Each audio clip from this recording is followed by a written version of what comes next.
This is the process of how I experiment new things with pottery. What is up, Shaping Nation? This is Nick Torres here. And on this episode, I'm going to be talking about what I do and what helps me when I am experimenting with something new in pottery. For those that don't know me, it's my mission to help potters like yourself discover your own unique voice and do that through this podcast.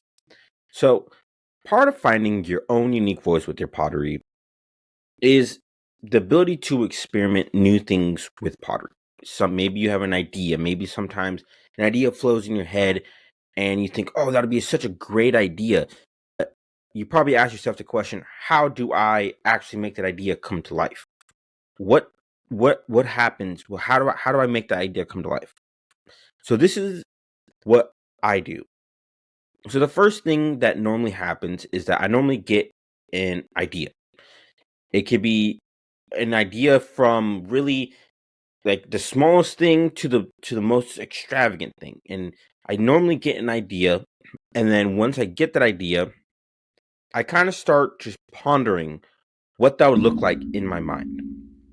I start looking at things, I start like thinking, I start being imaginative because that is just kind of how my process is. I don't really draw out too many things unless I need like steps that I need to take in order to try to make that come to life. But for the most part, I'm just kind of imagining it in my mind. Like I could see the steps in my mind. Like, let's say, for example, right now, I am trying to experiment with where I pretty much put a diorama in a mug, but where it's shown and it's in a 3D form, in a sculptural form, and but while still being able to hold a decent amount of liquid or water, whatever it is in the mug, because I like my mugs to hold a lot. And so I've been trying to experiment. So literally in my mind, I've just been going through steps in my mind and I've just been trying to see it in my mind. So like, for example, for this, what I'm doing. So I had the idea to make it a double walled. And so for that, what I did was I made the small part first. So the inside part first, and then I worked my way outside. And then I had the bottom, the space between the small cup and the large cup, and I cut that out, and then I put my sculptures in there.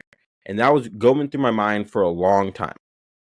But now I tried that idea out, and it it's working okay, but I'm still not completely 100% satisfied. So now the next experiment I did was I did where I just threw one mug and then I just tried placing a flat bottom in the middle of it. That was a very bad idea, but I did it anyways, and it's an experiment. And that's all this is. It's just an experiment. When you are experimenting with something new, you can't be afraid to try things.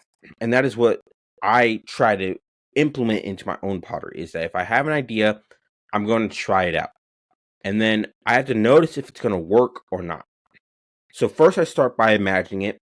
And then once I have it kind of imagined in my mind a little bit, then I actually do the process itself.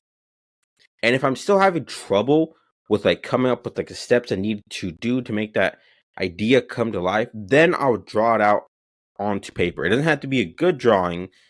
My drawings are actually pretty crap because I don't really like drawing that much. And so for me, the first thing is always I think about the idea that's coming in my head, and then I try to do it. And then if I can't really see progress with that, then I start drawing it out, then I start doing things like that. And then it's also about only experimenting with one thing at a time. Because if you are trying to experiment with like 50,000 different things all at once, you're not going to be able to measure it properly. You're not going to be able to see what works and what doesn't work. So you have to try to do it with one step at a time. Whatever it is that you are experimenting with, maybe write out a list of ideas that you could try to make this idea come to life. And then just start trying each one and then crossing out each one as you do it, so that way you're able to measure it and then you're able to see the progress. So that is my kind of process of how I like to experiment with new ideas in pottery. And it's pretty much just imagining what it would look like, then doing it, and then doing one step at a time, making small, tiny adjustments. Let me know how you like to experiment with your own pottery. I hope you guys enjoyed this episode, and I'll see you guys in the next one.